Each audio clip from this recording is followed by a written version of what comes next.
dan kami selalu mendapatkan respon yang cepat, membantu kami menyelesaikan masalah tersebut.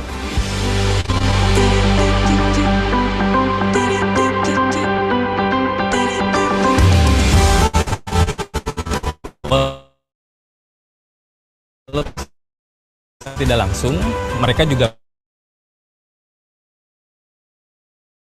pasti saya yakin bahwa mengalami efisiensi dan optimasi untuk pengiriman mereka karena kami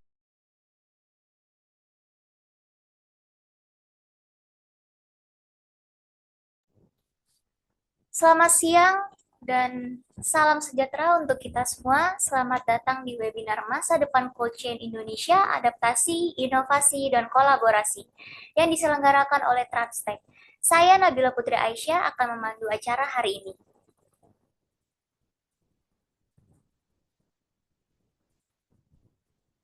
Terima kasih kepada seluruh peserta yang telah meluangkan waktu untuk bergabung. Sebelum kita mulai, mari kita pastikan koneksi internet stabil dan perangkat dalam kondisi baik, agar dapat mengikuti webinar dengan nyaman. Saya ingin menginformasikan bahwa webinar ini akan direkam dan diunggah ke YouTube channel kami Transtrack Indonesia. Jadi, bagi penonton setia yang ingin menonton kembali webinar ini, bisa mampir dan melihat YouTube channel kami yaitu Transtrack Indonesia. Yang sudah hadir dalam webinar ini bisa silakan untuk mengisi form kehadiran untuk mendapatkan sertifikat. Bagi peserta yang ingin bertanya, silakan berikan pertanyaan terbaiknya pada kolom chat dengan syarat sebagai berikut. Mohon untuk memperhatikan sesi talk show pada webinar sebelum bertanya, berikan pertanyaan yang relevan dengan topik webinar, diusahakan untuk mempersingkat pertanyaan agar lebih mudah dipahami. Pertanyaan yang bersifat berulang atau spam dapat berisiko tidak terpilih untuk dijawab. Bagi 3 partisipan dengan pertanyaan terbaik akan mendapatkan eksklusif merchandise dari Transtrack. Lalu, jika ada pertanyaan mengenai Transtrack, akan ada tim sales kami yang akan membantu. Selain itu, akan ada door prize voucher belanja pada akhir acara dengan total Rp1.500.000 untuk 5 orang pemenang dengan masing-masing akan mendapatkan Rp300.000. Dengan syarat, pastikan sudah registrasi di form pendaftaran, pastikan menonton sampai selesai, follow Instagram @transtrack.co dan @transtrack.academy. Share di story Instagram tentang keseruan atau pesan webinar Transtrack. Sertakan caption kreatif, cukup beberapa kalimat dan hindari penggunaan AI. Lalu mention akun @transtrack.co dan @transtrack.academy. Story wajib diunggah selama durasi webinar berlangsung. Di akhir webinar, kami akan memilih peserta dengan story paling inspiratif dan kreatif. Setiap pemenang wajib melakukan konfirmasi setelah diumumkan di sesi penutupan dengan format nama dan username akun Instagram. Tidak hanya itu saja, di akhir sesi webinar ini kami juga akan memberikan penawaran spesial, yaitu diskon dan harga khusus bagi peserta webinar. Jadi, pastikan tonton terus webinar ini sampai selesai ya. Baik, di sini saya sudah bersama narasumber kita yang sangat spesial yaitu Bapak Tubagus Arif Aditya. Beliau merupakan Chief Commercial Officer Goodings atau Gudang Dingin Indonesia. Halo Pak Arif. Halo Mbak Nabila. Oke, baik.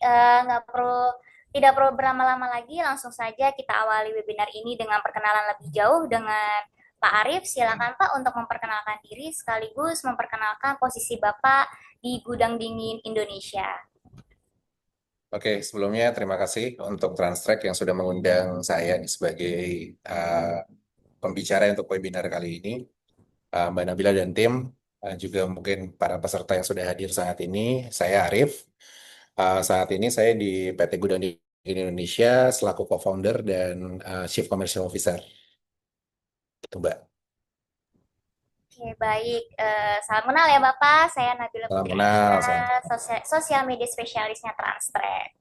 Oke, untuk pertanyaan pertama nih Pak, Hmm. pastinya saya dan peserta yang ada di webinar ini bertanya-tanya apa sih itu cold chain? Hmm.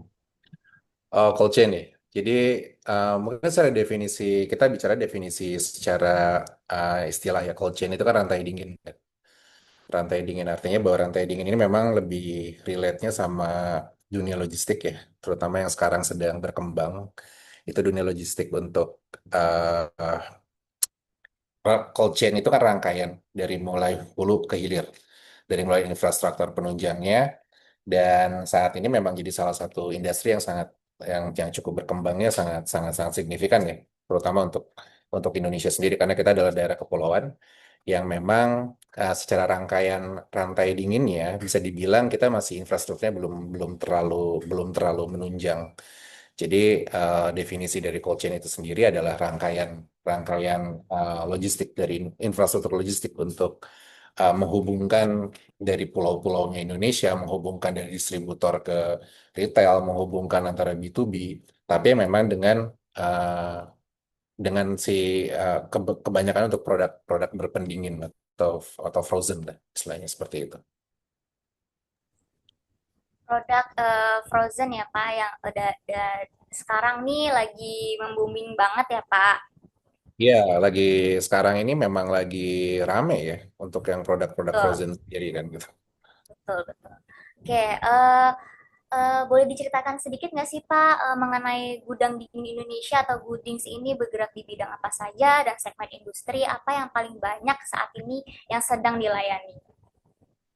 Oke, embrionya Gooding itu starting 2017 embrionya. Jadi kebetulan saya sama partner saya yang mendirikan Goodings, kita sebelumnya memang punya bisnis di bidang F&B sebelumnya. Jadi Gooding itu kita dirikan sebenarnya buat diri kita sendiri gitu kan. Jadi saya memang waktu itu ya kebetulan handling distribusi salah satu raw material frozen untuk area Jawa Barat. Dan kita notice bahwa uh, agak susah ya kita dapetin gudang dingin gitu yang memang terstandarisasi. Begitupun ketika kita mau ekspansi ke daerah Jakarta, sama itu kondisinya sama bahwa gudang dingin ini secara karakteristik di Indonesia ini punya karakter yang mirip-mirip gitu. Mereka ada di satu daerah yang tersentralisasi uh, dengan jangkauan mungkin dari tempat-tempat kawasan tersebut untuk masuk ke daerah-daerah marketnya cukup jauh gitu kan. Awalnya dari situ dan 2020 akhirnya pandemi tentunya F&B kan kena dampak yang sangat-sangat signifikan pada saat itu ya. Kebanyakan kafe tutup, hotel tutup, dan yang lain juga pada tutup. Nah, kita masih punya infrastruktur. Jadi waktu itu kita memang punya gudang sendiri. Dan kita coba untuk ngelihat bahwa oke gudangnya kita komersialkan lah. Instead of memang kita pakai sendiri, kita komersialkan. Dan ternyata memang waktu pada saat itu kebetulan kita ngelihat data yang kami miliki, permintaan protein frozen itu justru malah meningkat pada saat itu. Dan kita terfikirkan ini pasti mereka butuh tempat-tempat penyimpanan yang dingin gitu, tempat-tempat penyimpanan cold storage lah. Ya akhirnya dari situ, long story short-nya, kita coba untuk deep dive datanya seperti apa, infranya seperti apa, gimana karakteristik bisnis frozen food di Indonesia dan yang lain-lain. Ya akhirnya saya sama teman saya sama partner saya memutuskan bahwa mungkin ini adalah bisnis yang memang cukup menarik gitu kan untuk kita kembangkan. Tapi si Gooding sendiri punya diferensiasi. Kami coba untuk keluar dari karakter market yang saat ini udah ada. Jadi kita tidak tidak latah untuk membangun gudang besar karena saat ini kita ngelihat karakter market ya yang sudah mulai masuk ke arah retail untuk frozen food terutama. Mungkin kalau kita bicaranya produk-produk dry atau produk-produk kering itu cukup gampang diakses. Tapi kalau misalnya ya ketika kita frozen kan sorry waktu waktu kita kena pandemi akses kita untuk keluar itu kan cukup terbatas ya dengan ada berbagai restriction lah. Nah, sedangkan kan tentu konsumsi harus terus jalan kan gitu. Jadi di situ kita ngelihat ada shifting behavior dari orang di mana orang ini lebih lebih nyaman untuk beli barang-barang yang punya shelf life yang panjang. Dan artinya ketika memang mereka udah punya preferensi untuk melakukan itu, kita ya buat buat kami bahwa mereka pasti butuh tempat penyimpanan distributor-distributor ini. Dan akhirnya ya dari 2020 kami punya satu gudang, saat ini kita udah mengoperasikan 8 gudang gitu. Dan semuanya karakternya itu gudangnya itu kita bilangnya Goodings itu gudang tengah kota. Gitu. Jadi gudang-gudang kami itu rata-rata berada di tengah kota. Itu sih, Buding, ceritanya.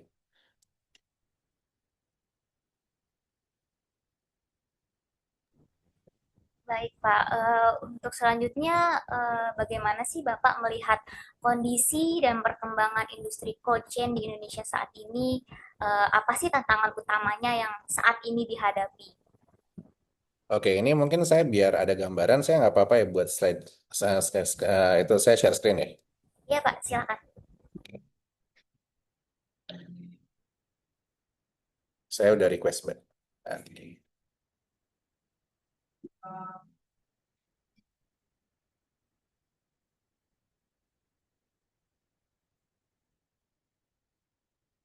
Baik. Jadi, udah kelihatan ya. Jadi kalau saat ini tuh, kalau kita bicara highlight industri cold chain Indonesia ya, yang pertama itu memang permintaannya meningkat karena makanan dan distribusi. Jadi kalau cold chain saat ini itu untuk produk segar, beku ataupun makanan olahan itu meningkat untuk yang konsumsi domestik dan juga untuk urbanisasi. Nah kalau kita lihat ini tadi yang saya sempat mention perubahan behave dari orang pasca pandemi itu ternyata memang secara dampaknya masih cukup kerasa. Eh, jadi ya tadi begitu memang akses untuk frozen food ini bisa didapatkan dengan gampang sekarang. Mungkin kalau dulu rata-rata kalau mau beli kayak ayam atau seperti apa, mungkin daging sapi, kita datangnya kan ke supermarket gitu.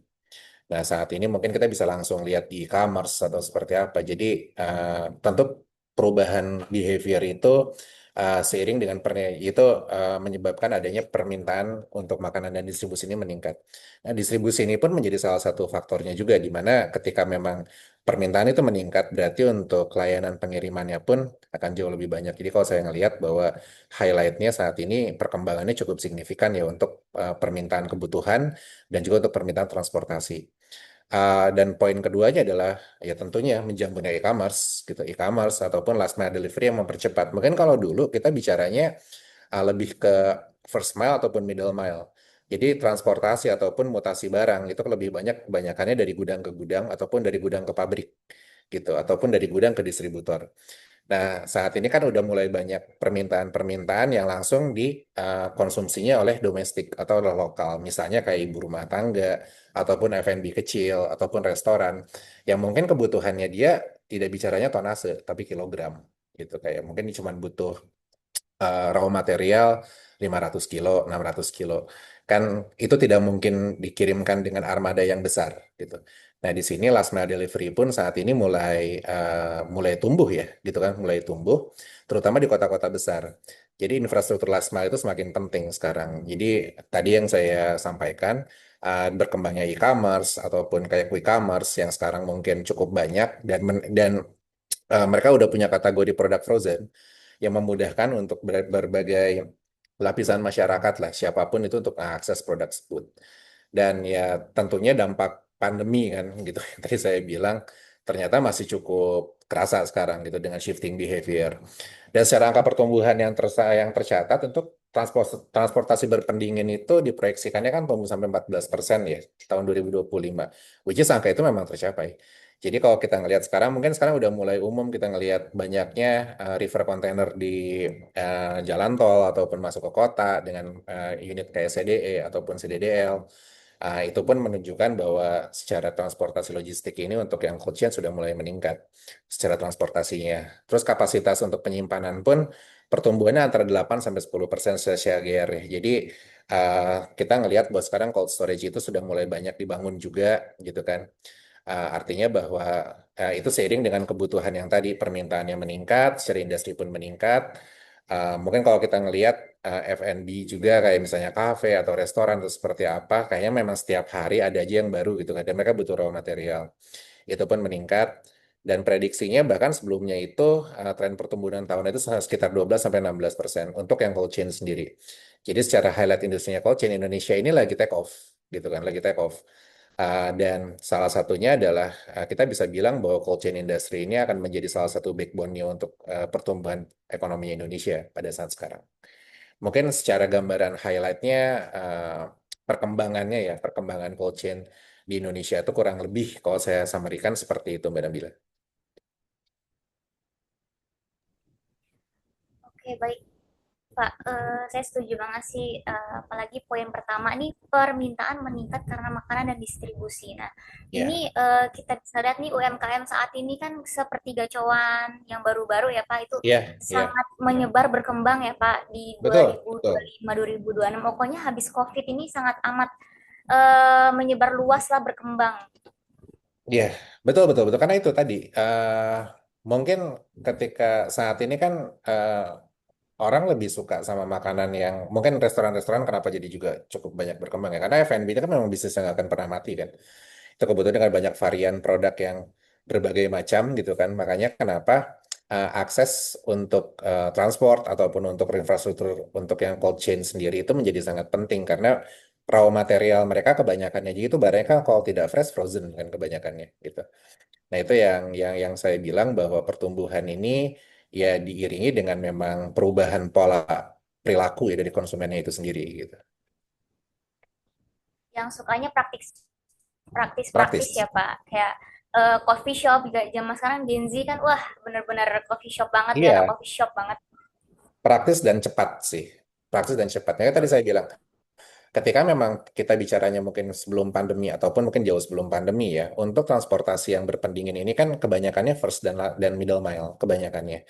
Lebih baru sekarang lah kalau kita ngelihat mungkin 5 tahun ke belakang itu kita udah mulai ngelihat yang last mile. Bahkan terakhir itu yang saya tahu beberapa rekanan kami itu bahkan punya motor berpendingin gitu untuk transportasi dari gudang langsung ke end user. Nah, end usernya ini siapa? Bisa banyak orang gitu. Ada yang itu tadi saya bilang ibu rumah tangga, ada yang apa memang yang memang mereka punya perlu akses belanja yang cepat gitu kan. Jadi mungkin malam-malam mau masak misalnya kayak gitu ya. Terus mau masak apa, mereka nggak punya bahan bakunya, nyari di e-commerce. So ini ada nih, misalnya kayak sapi beku, bisa gitu atau misalnya ayam beku. Dan mereka tinggal beli di situ dan pengiriman itu juga bisa langsung kan. Jadi memang uh, semakin ke sini kan perkembangan teknologi semakin memudahkan kita ya intinya kan, memudahkan kita untuk mendapatkan aksesibilitas dan fleksibilitas gitu sih. Mbak. Betul betul saya setuju banget. Di zaman sekarang nih kita harus melek yang namanya teknologi ya Pak biar kita tuh lebih praktis, lebih mengikuti ya Pak. Iya, ya, ya semua industri lah, semua industri kan memang tidak lepas Iya dari benar. perkembangan teknologi kan semua industri. Iya benar-benar. Oke, untuk pertanyaan selanjutnya, eh bisakah Bapak menjelaskan mengapa cold chain kini semakin menjadi krusial, khususnya di distribusi pangan, farmasi, dan lain sebagainya? Karena mungkin sebagian peserta di sini belum memahami dari industri cold chain itu sendiri. Oke, eh, kalau kita bilang kenapa jadi krusial, ini ada beberapa faktor sih yang bisa kita summarize. Yang pertama, kenapa krusial? Karena cold chain itu bukan lagi sekedar fungsi logistik pendukung sekarang tuh. Cold chain itu saya bisa bilang bahwa ini ada infrastruktur yang strategis untuk menentukan kualitas keamanan keberlanjutan berbagai industri, ya. Mau itu pangan, farmasi atau produk sensitif. Nah, itu salah satu halnya kenapa jadi cukup cukup cukup sangat krusial untuk si cold chain ini sendiri.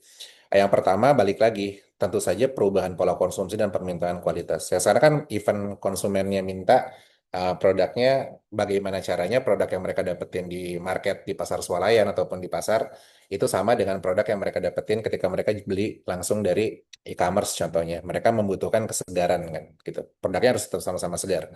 Yang berikutnya umur simpannya juga harus bisa lebih panjang gitu karena mungkin saat ini banyak banyak konsumsi rumah tangga yang membutuhkan produk yang shelf life-nya lebih panjang untuk stok gitu karena itu juga kan akan mempermudah mereka kalau in case memang mereka membutuhkan produk yang ready ready to eat atau memang siap untuk dimasak. Keamanan pangan juga harus terjamin tentunya gitu kan itu peran krusial dari si cold chain menjamin bahwa keamanan pangannya gitu ketika memang barang beku ataupun fresh itu terpapar suhu ruangan ataupun mungkin tidak dikelola dengan baik, ini kan rentan rusak ya, karena barang-barang tersebut adalah barang-barang yang memang sudah diproses sebelumnya. Gitu bukan barang yang istilahnya bukan barang yang baru baru saja diprocessing sama pabrik langsung kita beli, tapi itu ada waktu penyimpanannya gitu dan penyimpanan ini berhubungan sama kualitas sebuah produk. Mungkin kalau kita bisa bilang ketika memang barang-barang beku tersebut, contohnya kayak ayam terpapar suhu matahari dalam jangka waktu sampai 1 sampai 2 jam ataupun 3 jam, itu kan bakterinya kan hidup lagi. Gitu. Artinya barang itu nggak jadi nggak seger. Gitu. Itu salah satu fungsinya si cold chain. Untuk yang farmasi sendiri, tentunya keamanan dan stabilitas produk farmasi itu menjadi salah satu hal juga di mana cold chain berperan penting, kayak vaksin, insulin, biologics, produk darah, dan perubahan suhu sekecil apapun untuk produk farmasi ini berhubungan juga dengan penurunan kualitas. Nah, ini kan farmasi ini kan dipakai untuk manusia, gitu. Jadi untuk pengobatan, untuk seperti apa, kan kita bisa bayangkan ya ketika memang ternyata tidak terjaga dengan si cold chain itu sendiri, ada penurunan kualitas ataupun seperti apa, ini akan berpengaruh sama si konsumen. Cukup berat, nah, itu kan itu dampaknya sangat-sangat berat. Jadi untuk yang di farmasi contohnya ini adalah bisa dibilang cold chain itu adalah penjaga mutu dan keselamatan pasien. Ini sangat-sangat krusial buat si industrinya itu sendiri gitu kan. Dan yang berikutnya tentunya sekarang lagi marak ya isu food waste gitu, makanan-makanan ataupun barang-barang konsumsi yang memang berakhir menjadi sampah gitu kan, food waste. Dan sebenarnya kalau kita lihat secara global saya bicaranya ya, kehilangan pangan ataupun food waste itu bukan terjadi di produksinya, tapi di distribusi gitu, di infrastruktur distribusinya. Kenapa food loss itu ataupun food waste bisa terjadi? Bukan di produksinya. Biasanya kalau produksi ini kan ditentukan dengan daya serap gitu. Sebagai contoh kita memproduksi rumah potong, misalnya RPHU lah, rumah potong ayam. Contohnya ya, kita memproduksi ayam dengan kapasitas 2.000 sampai 3.000 ekor satu hari. Itu kan sudah punya market, sudah ada serapan pasarnya gitu. Dan begitu memang produksi itu sudah tercipta, artinya bahwa ini tinggal didistribusikan ke market-marketnya, tidak didistribusikan ke memang uh, apa namanya end usernya lah, ataupun customer-customernya gitu. Itu produksinya. Cuman ketika memang terjadi di distribusinya ada permasalahan, for example, tidak terjamin sama suhu cold chain, satu mobil contohnya river container ataupun river truck yang memang tidak terlindungi sama suhu dingin, mengakibatkan barang tersebut rusak ketika dikirim. Itu kan jadi food loss gitu, nggak bisa diapa-apain itu barang gitu, mau tidak mau harus dibuang atau harus dibongkar kan. Jadi memang salah satu halnya cold chain ini, kalau kita ngelihat bahwa bisa melindungi ataupun bisa mengurangi dampak dari food loss dan food waste. Dan cold chain yang baik itu bisa menekan pembusukan pastinya kalau memang terlindungi dengan cukup baik, memperpanjang shelf life gitu. Jadi kalau kita bandingkan dengan barang frozen yang disimpan di suhu ruangan dengan yang disimpan di suhu river ya, suhu beku ya, -18 dan yang lain-lain, tentu shelf life lebih panjang kan. Secara logika seperti itu. Kalau barang-barang yang memang tidak disimpan di suhu yang tepat, itu memang bisa menyebabkan pembusukan lebih cepat, gitu kan. Dan menjaga nilai ekonomi produk, kalau memang barang tersebut rusak, even bisa dijual pun, itu pasti harganya harus kita potong, harus kita korting, gitu. Jadi secara nilai ekonomi pun sudah mulai berkurang. Nah, ini dampaknya juga langsung ya untuk yang food loss itu bisa ada efisiensi rantai pasok gitu, ketahanan pangan nasional yang saat ini mungkin sedang menjadi salah satu agenda dari pemerintahan yang terbaru kan untuk yang food sustainability ini untuk ketahanan pangan. Dan juga untuk pendapatan petani dan produsen pun akan jauh lebih ada garansinya karena kita bisa membeli barang atau membeli produknya mereka dengan harga yang nilai ekonomisnya tepat. Tapi itu semua itu harus dalam rangkaian si cold chain-nya itu sendiri. Yang berikutnya pertumbuhan sama e-commerce dan distribusi last mile. Yang tadi akses sudah diberikan gitu kan. E-commerce ini membuka peluang atau membuka jalan untuk siapapun untuk bisa mengakses produk apapun. Itu adalah fungsinya e-commerce kan. Produk apapun kalau kita nyari di e-commerce itu semuanya ada. Dan distribusi last mile, pengiriman yang cepat gitu. Jadi barangnya didapetinnya gampang, dikirimnya juga cepat. Cuman apakah ini akan menjadi efektif kalau memang cold chain-nya tidak jalan? Ya itu pun menjadi salah satu hal yang perlu kita exercise kan gitu kan. Barangnya ada gitu kan dijual di e-commerce, pengiriman bisa cepat. Cuman apakah semua rangkaian untuk distribusi ini terlindungi sama cold chain? Kalau tidak ya sama ya balik lagi kualitas produk yang menurun gitu kan, selain nilai ekonomisnya menurun, berpotensi untuk memang merugikan konsumennya itu sendiri gitu kan. Nah, meningkatnya kayak e-commerce bahan segar sekarang atau ada cloud kitchen ya kalau kita lihat satu kitchen yang memang dia punya multi brand ataupun retail modern yang memang mereka tuh nuntut distribusinya harus cepat, konsisten, suhunya itu terjaga sampai titik akhir. Jadi cold chain ini harus menjangkau last mile gitu, bukan hanya di gudang besarnya aja, tapi sampai ke last mile. Jadi peran krusial si cold chain itu bagaimana produk tersebut masih segar ketika memang diterima oleh konsumen. Gitu. Itu salah satu itu salah satunya juga. Dan ya regulasi sama standar keamanan juga sekarang semakin ketat. Ada standar keamanan apa? Keamanan pangan, traceability-nya seperti apa? Ketika memang produk dalam perjalanan, apakah bisa di-trace suhunya ada turun nggak gitu kan? Apakah memang ada glitch di situ dari harusnya suhunya sekian jadi sekian gitu kan? Dan yang lain-lain itu pun kan harus punya traceability ya, karena begitu barang tersebut rusak harus punya evidence kan ada dari mana. Audit suhu dan rantai distribusi itu juga salah satu hal yang jadi penting. Jadi begitu memang kita menemukan ada rangkaian satu yang rusak, kita bisa nge-trace di mana nih infra mana yang memang bermasalah, apakah dari gudangnya, apakah dari handlingnya, apakah dari proses inbound outboundnya, ataukah dari proses pengiriman, ataupun dari proses produksi gitu kan. Wah, itu ada regulasi yang saat ini cukup ketat dan ditambah juga kan sekarang sertifikasi menjadi hal yang penting juga ya, kayak halal, NKVI dan yang lain-lain. Dan cold chain yang terstandarisasi itu bisa bantu perusahaan untuk regulasi jadi oke gitu kan. Terus dia menghindari sanksi juga dan reputasi mereknya kejaga gitu kan. Ketika memang barang tersebut sudah punya brand yang cukup mungkin well known di market, tapi ketika kita terima, oh kok barangnya jadi mungkin tidak segar ya atau seperti apa ya gitu kan, karena memang tidak punya rangkaian cold chain yang mumpuni ya, akhirnya kan itu jadi salah satu faktor juga di mana mungkin sekarang kan kalau nggak viral nggak asik ya gitu kan, itu kan bisa diviralin kapan aja, ini saya beli barang ini dari e-commerce ini, brandnya ini gitu kan, ketika saya makan wah udah lembek banget bla bla bla dan macam-macam, dampaknya besar. Dampaknya besar. Dan kita udah ngelihat beberapa case, contoh ketika memang permasalahan F&B atau permasalahan bahan pangan yang memang tidak terjamin ini menjadi viral, dan itu menjadi salah satunya produknya kan sekarang kan udah lagi musimnya cancel culture kan gitu kan, jadi cancel gitu. Wah, ya kayak gitu. Dan yang terakhir tentu peran krusial si cold chain ini untuk evolusi teknologi ya. Mungkin saya kira ini ada kaitan juga sama apa yang kita bahas sekarang gitu kan. Jadi saat ini tuh kalau saya istilahkan cold chain itu bukan cuma soal dingin, tapi juga gimana caranya kita punya IoT sama sensor suhu yang memang real time untuk bisa nge-trace. Data logging yang memang bisa traceable. Data logging itu dari logging suhu, logging perjalanan, berapa lama mereka mencapai satu titik ke satu titik. Predictive maintenance gitu kan, ketika ada kerusakan barang apa sih yang harus dilakukan dan yang lain-lain. Jadi cold chain modern itu kita bilangnya data driven supply chain. Jadi peran krusial si cold chain ini sangat-sangat krusial, sangat krusial sekali gitu kan untuk memang menjaga kualitas produk. Tapi kalau kita bicara gambaran lebih besarnya, sebenarnya untuk ketahanan pangan. Gitu. Jadi itu salah satu ya beberapa lah ya poin untuk yang peran krusialnya cold chain menurut saya. Pak.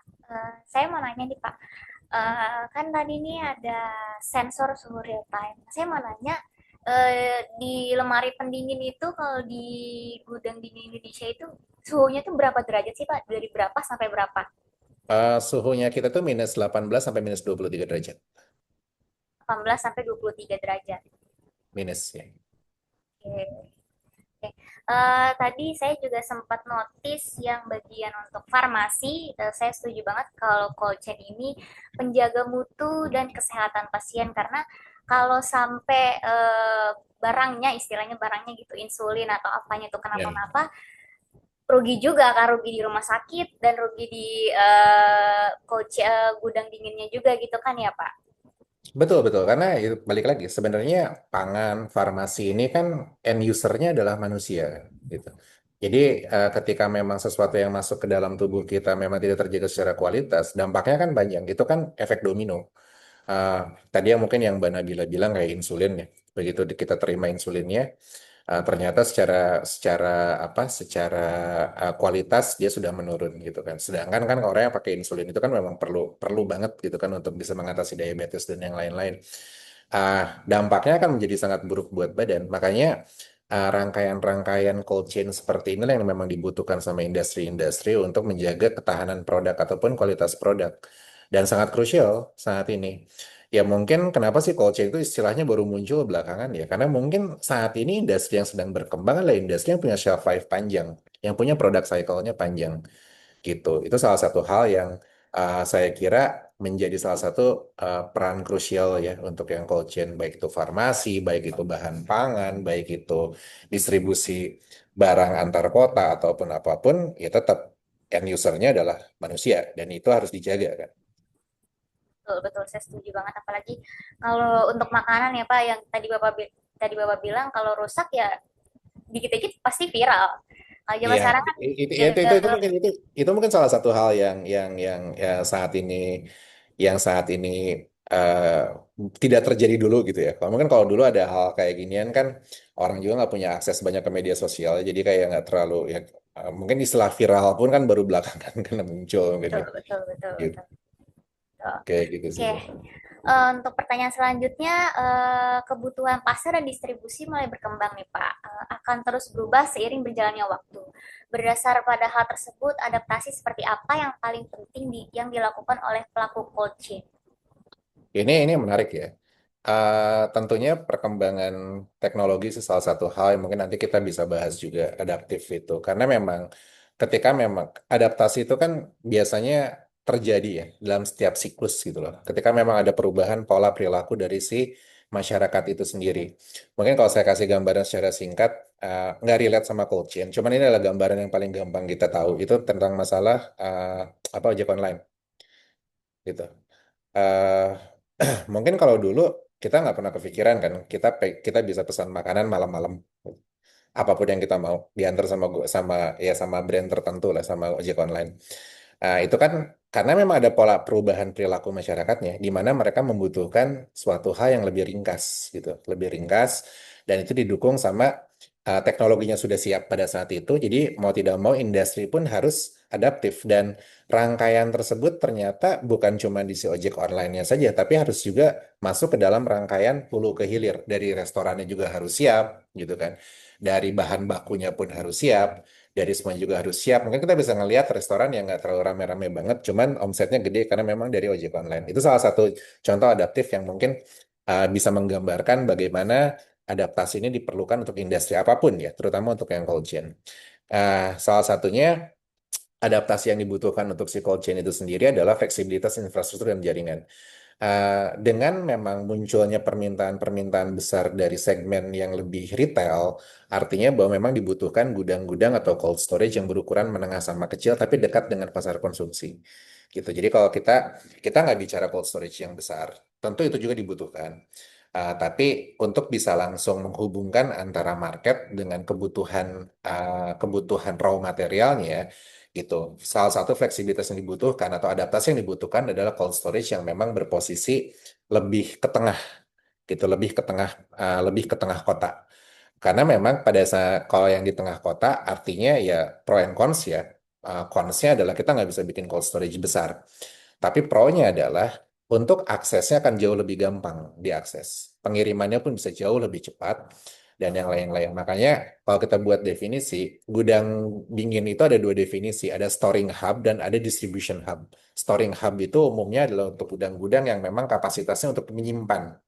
Kalau distribusi adalah gudang untuk distribusi, gitu. Nah, distribusi ini memang biasanya berada di titik-titik sentral, di daerah-daerah yang dengan populasi yang cukup padat.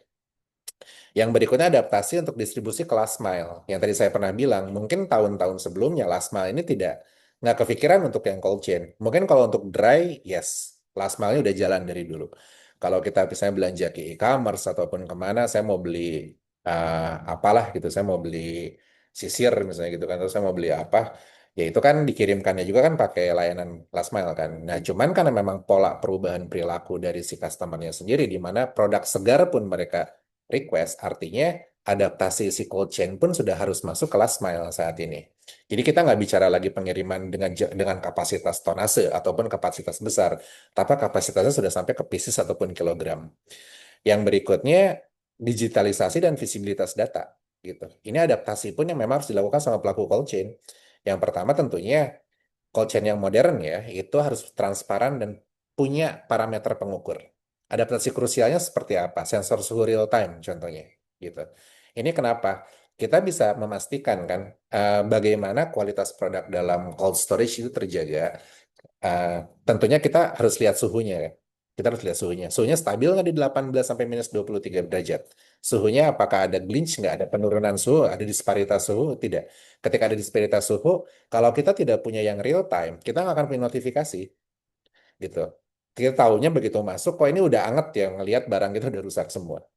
Nah, kalau memang suhunya real time, itu kan kita jadi punya alat gitu. Kita punya tools untuk bisa ngelihat bahwa ketika memang ada hal yang sifatnya apa resiko ya, ada resiko penurunan suhu. Karena itu jadi salah satu hal yang sangat-sangat krusial itu resiko penurunan suhu. Yang berikutnya data logging dan reporting. Jadi reporting. Jadi ketika memang kita tahu nih ada suhu yang lagi error gitu kan seperti apa, kita bisa lihat di jam berapa mereka errornya, penurunannya berapa derajat dan yang lain-lain. Dan reporting gitu, reporting suhu, reporting dan yang lain-lain itu menjadi salah satu hal yang juga harus diadapt sama pelaku-pelaku cold chain saat ini. Dan yang tidak kalah penting adalah tracking dan traceability-nya gitu. Tadi mungkin berhubungan sama last mile delivery services ataupun memang first dan middle mile delivery services. Ini kan harus ke trace. Barangnya itu keluar dari gudang jam berapa, sampainya jam berapa. Terlindungi tidak suhunya gitu. Ada penurunan suhu nggak? Ini misalnya supirnya parkir nggak lama gitu kan. Dibuka, dimatiin nggak tuh mesin dan yang lain-lain dan tracking dan di trace gitu. Selain di tracking juga kita bisa nge-trace gitu kan dari mulai titik A sampai titik B nyampainya berapa lama dan yang lain-lain. Jadi itu pun menjadi salah satu proses adaptasi yang memang harus dilakukan sama pelaku-pelaku cold chain untuk memastikan bahwa barang tersebut yang sampai ke tangannya customer ataupun tangannya pebisnis-pebisnis yang lain juga terjamin secara kualitas. Dan even memang ada sesuatu yang bermasalah, kita bisa menunjukkan secara data bahwa permasalahannya ada di titik ini. Itu menjadi salah satu hal yang cukup cukup krusial ya. Lalu diversifikasi layanan tentunya itu pun adaptasi yang mungkin diperlukan sama kita. Saat ini mungkin kliennya nggak cuma cari ruang dingin aja gitu, yang dibutuhin kayak ngebutuhin layanan repacking, blast freezing, atau QA handling, ataupun layanan fulfillment. Yang tadi layanan fulfillment karena mungkin saat ini permintaannya banyak untuk marketnya retail, artinya gudang pun harus adaptif kan. Kita nggak bisa cuman masuk karung keluar karung. Bisa jadi kan masuk karung keluarnya pieces, masuk karung keluarnya ekor, masuk karung keluarnya dengan apa namanya SKU yang lebih kecil gitu. Itu pun harus adaptif. Kontrak yang fleksibel, solusi yang end to end. Jadi cold chain saat ini harus diadaptasi, harus transform dari asset base menjadi solution base. Itu tadi, gitu kan. Jadi bukan cuman kita kasih mereka gudang nyimpen, tapi bagaimana gudang kita ini bisa berfungsi sebagai solusinya mereka untuk menjaga ketahanan pangan, bisa sampai ke customer lebih cepat, dan yang lain-lain. Adaptasi yang berikutnya tentunya standarisasi dan compliance yang lebih ketat ya. Kayak mulai standar keamanan pangan dan farmasi juga ini kan jadi cukup cukup krusial ya gitu kan untuk saat ini. Karena memang cold chain Indonesia ini kan somehow belum terstandarisasi gitu. Jadi ya lembaga-lembaga sertifikasi juga jadi salah satu uh, mitra yang penting untuk kita tahu kayak halal certificate, NKV, ISO dan yang lain-lain. Dan yang terakhir ya adaptasi yang dibutuhkan adalah kolaborasi ekosistem nih. Nah ini yang menarik karena cold chain ini Indonesia itu tidak punya market leader di cold chain berdasarkan data ya itu nggak punya market leader. Jadi tidak ada salah satu pemain tunggal yang memang dia menguasai market.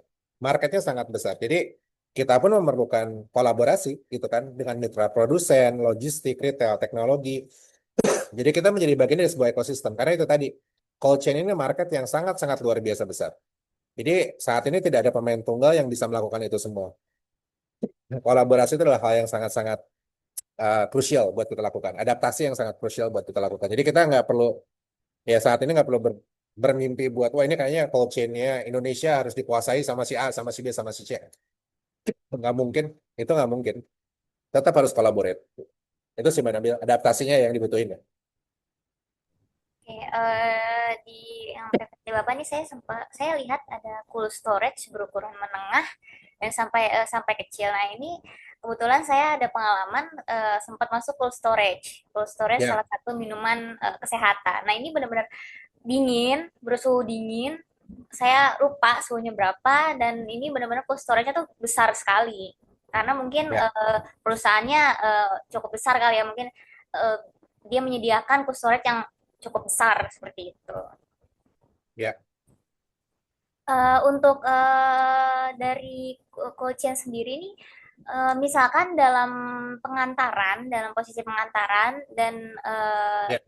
es batunya itu mencair sampai di restonya atau di tempat minuman. Nah, itu ada nggak sih Pak dari perusahaan tersebut komplain ke gudang dingin seperti itu Pak? Eh, jadi mungkin kita gudang dingin itu kan mengelola barang yang dalam gudang, gitu. Kalau sudah dalam pengiriman, itu sebetulnya ranahnya udah ke distribusi. Jadi, eh, nah ini resiko-resiko barang tersebut sebenarnya saya nggak bilang besar distribusi ya, sama aja. Ketika memang kita kesalahan handling pun barang tersebut bisa rusak dalam gudang, gitu.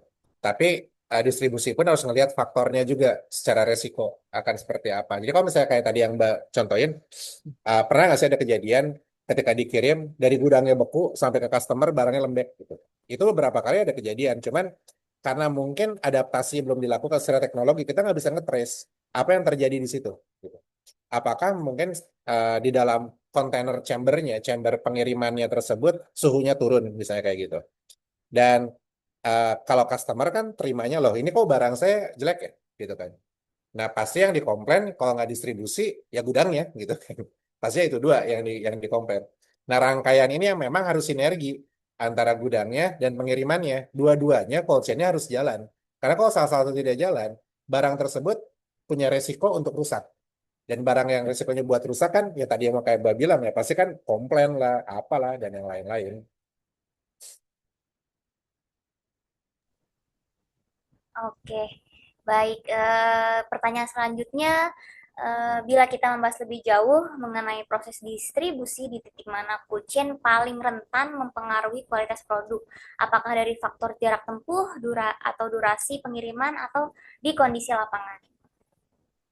eh Kalau menurut saya ya, resiko yang paling besar itu eh, lebih di kondisi lapangan, gitu. Kayak jarak tempuh ataupun yang eh tadi apa? Saya jarak tempuh, maaf, saya lupa pertanyaannya. Tadi kan Jarak jarak tempuh, tempuh. durasi pengiriman, ah, dan kondisi lapangan. oke.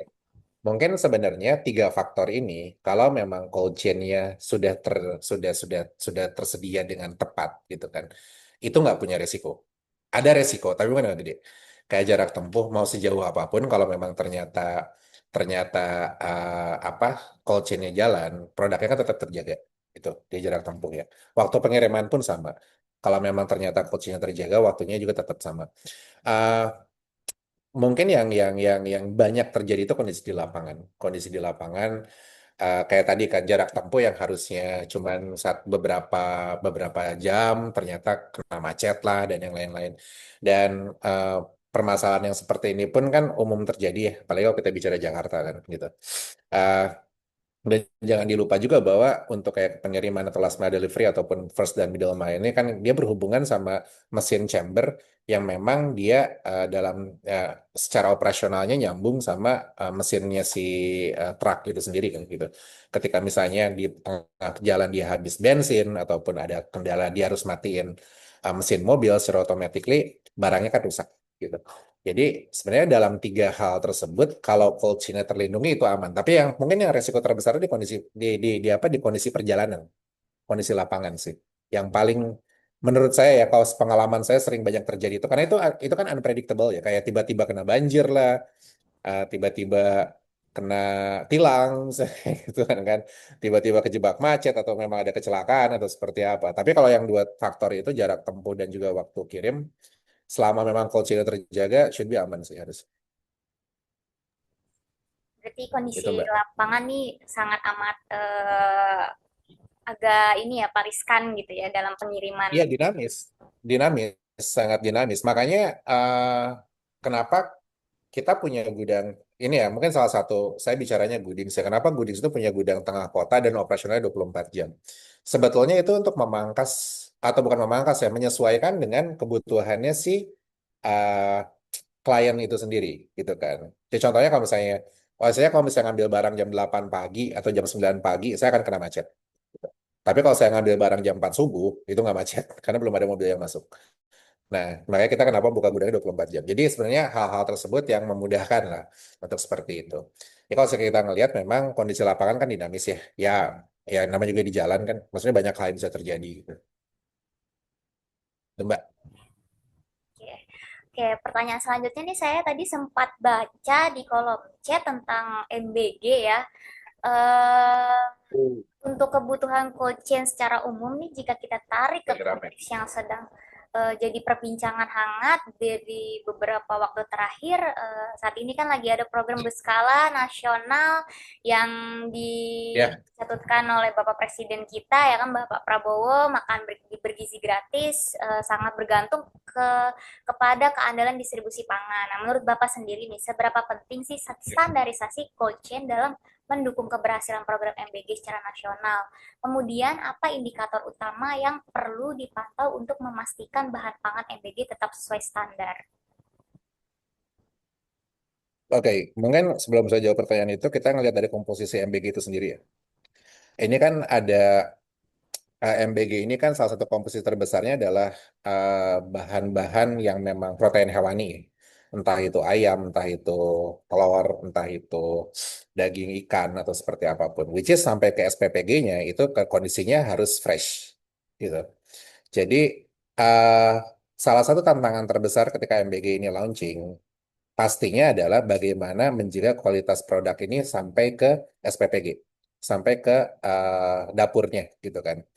Sampai ke dapur dan yang lain-lain karena itu menjadi salah satu hal faktor yang krusial untuk bisa kita mengukur MBG ini efektif atau tidak karena kan MBG ini sebenarnya bukan cuma ngasih makan gratis aja kan tapi juga perbaikan gizi lebih tepatnya dan ketika memang produknya tersebut tidak disajikan dengan standarisasi yang memang sesuai produk yang mungkin tidak tidak fresh ataupun secara kualitas produknya sudah menurun artinya dampak terbesarnya adalah uh, makanan yang memang dikonsumsi oleh adik-adik kita gitu kan oleh siswa-siswa SMP ataupun ya apa namanya eh, objek untuk CMBG tersebut jadinya kan tidak tercapai gitu kan secara produk ataupun memang secara kualitas. Jadi peran si cold chain ini sendiri adalah menjaga kualitas produk itu sendiri dan memang dampaknya harus diperlukan. Makanya ketika memang ini berjalan kan salah satu hal yang sempat didiskusikan ya dibahas oleh para pelaku-pelaku industri ataupun memang stakeholder yang terlibat sama proses MBG ini adalah apakah infrastrukturnya sudah siap kan begitu. Infra itu apa sih? Tempat penyimpanan, tempat produksi, dan tempat pengiriman. Selain SPPG ya, karena kalau SPPG itu kan memang di luar dari ekosistem. Tapi kita bicara ekosistemnya dulu. Apakah produksinya siap untuk bisa melayani jumlah orang sebesar itu, which is sudah siap sekarang. Karena saat ini kan salah satu arah kebijakannya Pak Presiden Prabowo adalah untuk salah satunya kan Danantara rencananya akan menginvest senilai jumlah rupiah lah gitu. Saya lupa 20 triliun kalau saya tidak salah untuk pengembangan peternakan ayam salah satunya. Artinya bahwa secara produksi mungkin kapasitasnya sudah cukup sudah terfikirkan harus seperti apa. Nah, begitu produksinya sudah siap, barang-barang ini harus ditaruhnya di mana? Karena SPPG ini kan menyebar. Mungkin saja di daerah SPPG itu nggak ada gudang, mungkin saja. Artinya pengirimannya itu harus langsung dari pusat produksi ke SPPG. Dan ketika dari pengirimannya tersebut, apakah cold chain-nya kejaga? Gitu. Kan itu jadi salah satu faktornya. Kalau memang tidak terjaga cold chain-nya ya sama aja. Sampai ke SPPG itu barangnya udah rusak. Jadi perannya sangat-sangat krusial cold chain ini. Bahkan saya bisa bilang ya, backbone-nya MBG adalah cold chain. Tanpa cold chain, itu MBG nggak akan bisa jalan. Gitu. Kecuali memang rumah produksinya dekat sama SPPG. Itu barangnya tinggal langsung diantar. Tapi kan tidak terjadi. SPPG itu kan menyebar di seluruh Indonesia. Dan di pusat-pusat kota juga. Dan tidak semua SPPG ini dekat dengan rumah produksinya mereka. Dan dan dan satu halnya juga yang mungkin harus kita kita lihat ya secara lebih detail produk-produk itu kan bervariasi gitu bukan cuman misalnya satu SPPG cuman dia ordernya ayam gitu kan kadang-kadang kan ada ikan juga ada ikan dori ada ikan ini ada ikan itu gitu kan kemudian barang-barang pengganti yang lain gitu. Dan artinya varian-varian ini kan berasal dari sumber-sumber produksi yang berbeda-beda juga. Ada yang dari A, ada yang dari B, ada yang dari C gitu. Bagaimana itu semua bisa mengakomodir. Nah, salah satunya itu makanya kenapa sekarang mungkin pemerintah cukup concern ya sama sama cold chain ya, sama infrastruktur cold chain. Karena saya ngelihat ya tidak mungkin juga ini MBG bisa jalan kalau infrastruktur penunjangnya juga nggak ada. Itu jadi salah satu hal yang sangat sangat perlu kita perhatiin karena memang mungkin eh, yang tadi saya bilang karakteristik cold storage Indonesia itu mirip-mirip karakteristiknya. Mereka berada di satu pusat yang tertentu, entah daerah pelabuhan, entah kawasan industri. Tapi bagaimana how to bisa menjangkau gitu kan area-area yang di tengah kota itu kan jadi PR. Nah, kalau memang tidak tersedia di gudangnya, artinya bahwa mereka harus punya infrastruktur penunjang last mile delivery-nya ataupun cold chain delivery-nya memang harus kuat. Jadi ya cold chain ini backbone-nya MBG gitu. Tanpa ada cold chain ya MBG mungkin saya bisa bilang tidak akan jalan pastinya.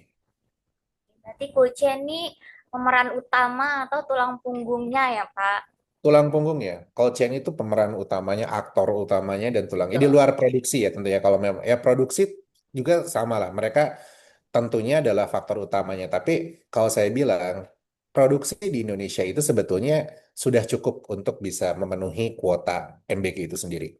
Memang ada tambahannya, makanya kenapa pemerintah memerintahkan Danantara untuk menginvestasi peternakan ayam kan, ataupun mungkin memperbanyak rumah-rumah potong gitu kan. Istilahnya ya untuk raw materialnya sendiri. Cuman secara sourcingnya itu sudah ada, sourcingnya udah ada, tinggal bagaimana how to maximize saja. Yang biasanya mungkin serapannya lebih ke market yang komersial, sekarang untuk ke market yang ke MBG. Pemisahannya lebih ke sana saja, gitu. Pemisahannya lebih ke sana saja. Secara produksi mungkin bisa dibilang ya dibilang ready 100% pun tidak, tapi setidaknya eh, inisiatif-inisiatif dari peternak ataupun dari yang lain-lain sudah muncul untuk produk-produk ini. Cuman kalau yang cold chain ini kan relatifly pertumbuhannya memang tidak signifikan per tahun ya. Kalau berdasarkan data yang pernah kita exercise, pertumbuhan cold chain di Indonesia itu cuma 8-10%.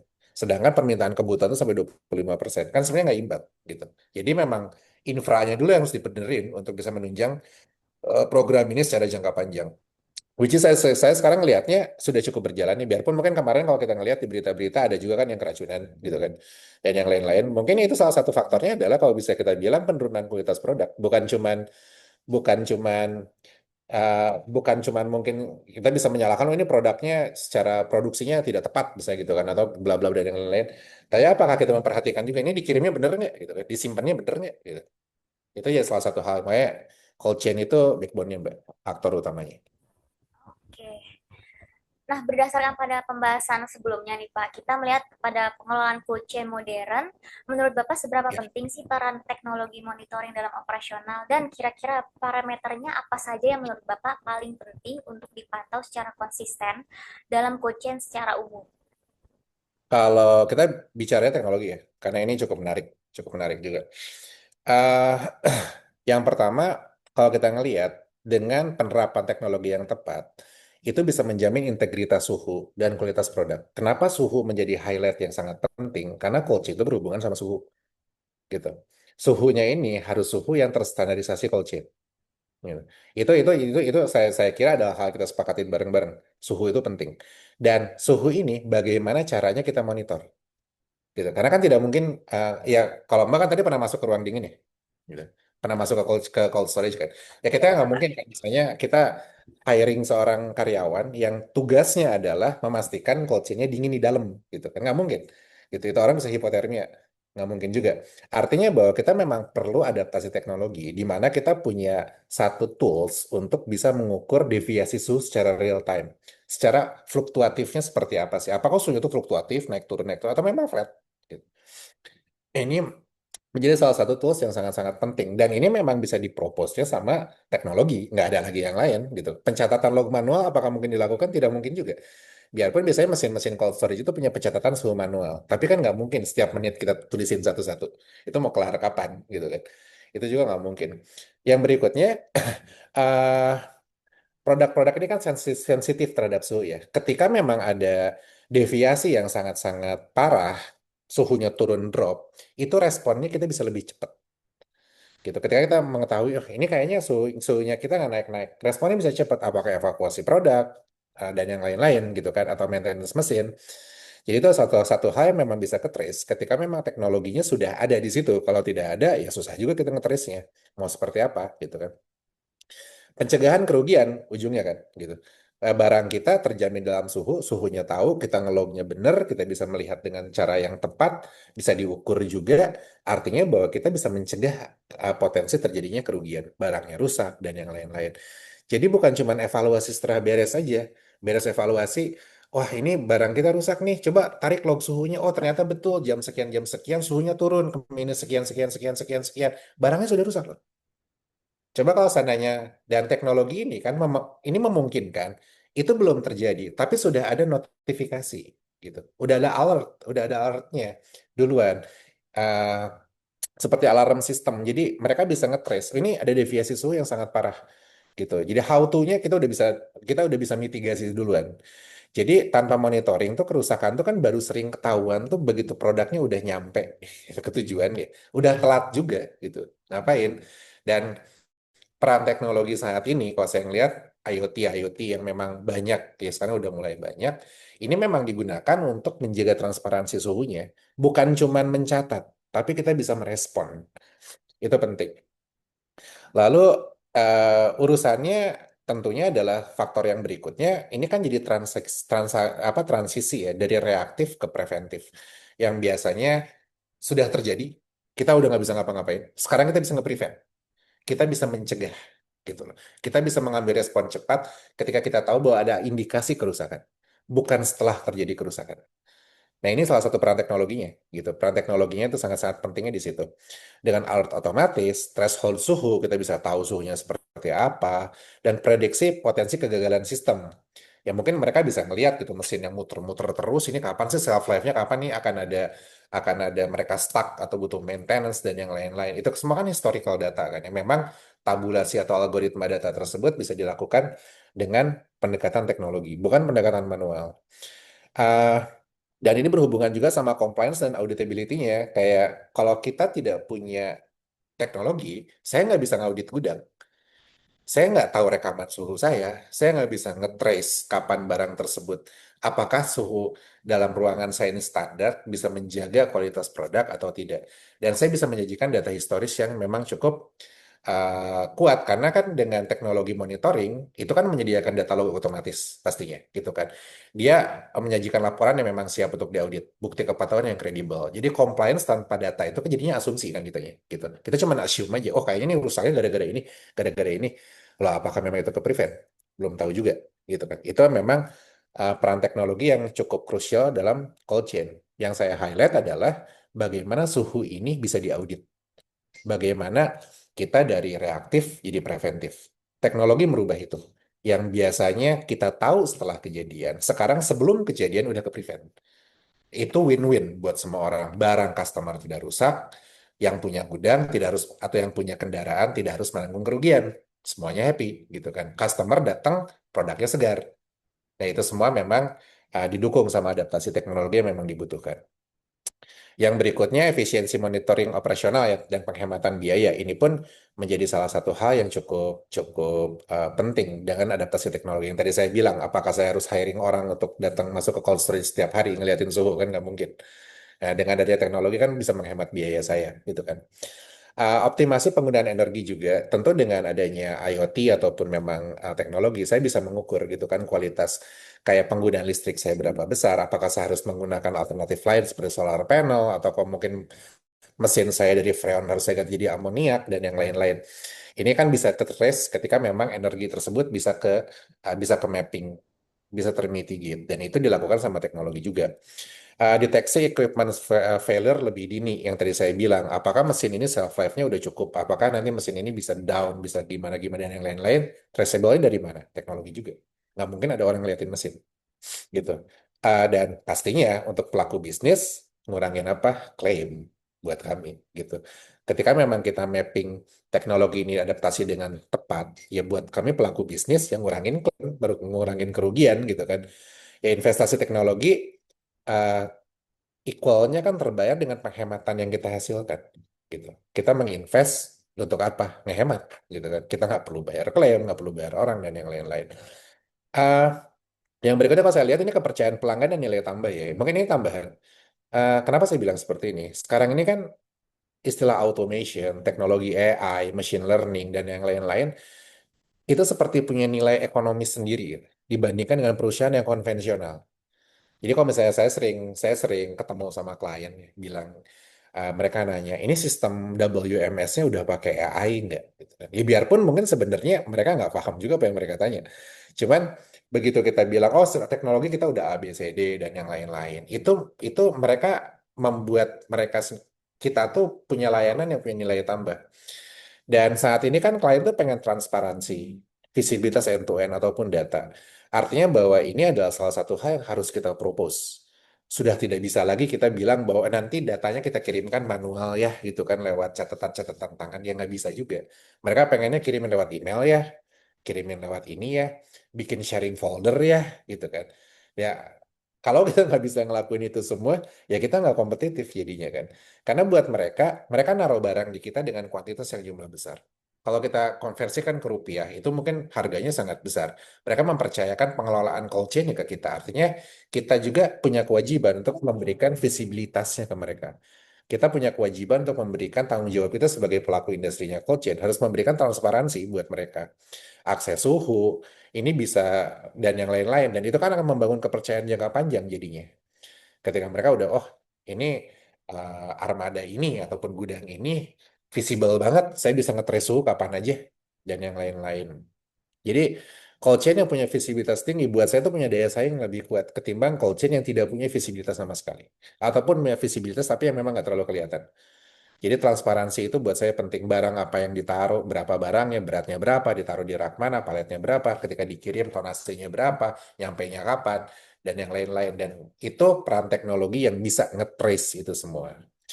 Dan ke depannya tentunya kita bicara di dunia saat ini yang memang AI menjadi salah satu fondasi perubahan teknologi. Orang ya beberapa kali mungkin istilah yang pernah mungkin ya sering kita dengar adalah AI itu bisa merevolusi industri ini bukan cuma dengan hitungan 10 sampai 15 tahun bahkan 3 sampai 5 tahun ke depan dengan adanya artificial intelligence dunia ini udah berubah ke arah automation, ke arah yang memang lebih gampang. Dan monitoring menggunakan fondasi atau otomasi AI ke depannya itu kan bisa juga ke depannya untuk lebih ke fungsi prediktif gitu. Saya punya gambarannya begini. Ketika memang orang taruh barang di kita, banyak klien-kliennya yang tidak tahu penggunaan palet. Banyak mereka yang tidak paham. Bukan tidak tahu ya, lebih ke kayak, oh penggunaan palet saya dari awal tahun sampai sekarang berapa banyak sih? Sebenarnya mungkin apakah data tersebut akan masuk ke dalam data lebih ke penggunaan palet untuk finance bayar palet? Bukan, tapi ngelihat apakah penjualan mereka tuh growth. Gitu. Kayak, oh ternyata di bulan ini saya naik ya kebutuhan palet saya. Equal tuh apa? Berarti barang saya banyak. Berarti pertumbuhan saya sedang banyak. Banyak orang yang minta. Terus misalnya kayak kita bisa nge-trace barang tersebut keluar masuknya secara turnover barang seperti apa. Cepat nggak nih barang keluar masuknya gitu kan. Inbound, outbound, inbound, outbound. Berarti kan memang aktivitas sales mereka juga jadi jalan. Nah ini pun kalau fungsi AI itu jalan atau automation atau seperti apapun, big data yang bisa kita capture pun jadi jauh lebih banyak. Kita bisa ngasih value added ke klien bahwa kita bisa ngobrol sama kliennya bahwa bulan ini, tahun lalu kalian sekian, sekarang sekian. Which is secara bisnis you are growth. Nah itu kan data driven jadinya kan. eh, Beberapa monitoring yang saya kira ke depannya bisa menggunakan teknologi ini kayak predictive maintenance, kapan maintenance harus dilakukan, smart cloud warehouse gitu kan. Yang tadi saya bilang bukan cuman masalah naro aja, tapi kita bisa menunjukkan berbagai parameter data di situnya gitu kan. AI driven supply chain yang tadi saya bilang juga ketika kapan sih di bulan mana nih gitu kan permintaan saya turun itu kan tergambarkan dengan kapasitas simpan misalnya kayak gitu. Nah dengan adanya automation ataupun memang tabulasi data yang memang disupport sama teknologi mereka bisa ngelihat bahwa oh ternyata di bulan ini saya rame ya, bulan ini saya laku ya, bla bla bla dan yang lain-lain. Mereka bisa tahu kapan harus stok, kapan harus ngelepas stok. Mereka tahu kapan harus belanja, kapan harus nahan barang. Nah, ini kan sebelumnya kan memang berdasarkan insting pasar aja kan. Kayaknya ini market lagi rame, market lagi gini. Itu kan bias, silo kan jatuhnya, silo data. Tapi kalau kita udah punya data driven, kita bisa nunjukin sama mereka, ini loh, kalian tuh seperti ini. Which is itu aja, itu kita bilang smart warehouse. Yang seperti itu nggak cuma nyimpen doang, tapi kita membantu mereka untuk memahami bisnis mereka sendiri. Eh, dan tadi mungkinnya parameter yang dibutuhin apa saja gitu kan? Ya pastinya suhu lah. Itu parameter yang paling paling kritis. Rentang suhunya berapa? Karena penyimpangan kecil saja bisa ngerusakin kualitas, menurunkan potensi vaksin tadi Mbak Nabila sempat bilang juga, memicu pertumbuhan mikroba kan kalau kelamaan di suhu ruangan kan jadinya dia mikrobanya tumbuh lagi ya. Uh, Parameter keduanya adalah waktu paparan di luar suhu ideal. Ini pun penting untuk kita lihat karena begitu dari gudang ke mobil, begitu dari mobil ke customer, ini kan ada paparan suhu luar. Berapa lama suhu luar ini memapar atau bisa merubah kualitas di sebuah produk. Itu pun penting, parameter yang penting juga untuk kita perhatikan dalam cold chain. Kelembaban gitu kan, untuk memastikan kesegaran produk terjaga, stabilitas daya sama backup sistem gitu kan, ya mati lampu, kita harus ngapain, kita harus punya backupan posisi sensor suhu, di mana kita naruhnya, data login dan alarmnya. Saya kira parameter-parameter ini, tapi yang paling penting balik lagi, kita kan bicaranya tadi dari tadi suhu. Itu yang paling penting. Parameter yang harus dijaga, di trace, dan harus transparan, dan harus dijagain itu adalah suhu. Cold chain itu suhu, temperatur. Gitu. Itu sih benefit. Oke, baik. Berarti saya bisa simpulkan nih dari penjelasan Bapak bahwa penggunaan monitoring lebih baik dibandingkan metode konvensional dan bahkan kolaborasi antara pelaku cold chain dan teknologi monitoring sangat diperlukan dalam sektor cold chain di Indonesia. Sangat, sangat diperlukan, sangat diperlukan. Wajib. Oke, untuk pertanyaan selanjutnya nih Pak, saat ini kan Bapak sudah bekerja sama dengan Transtrack.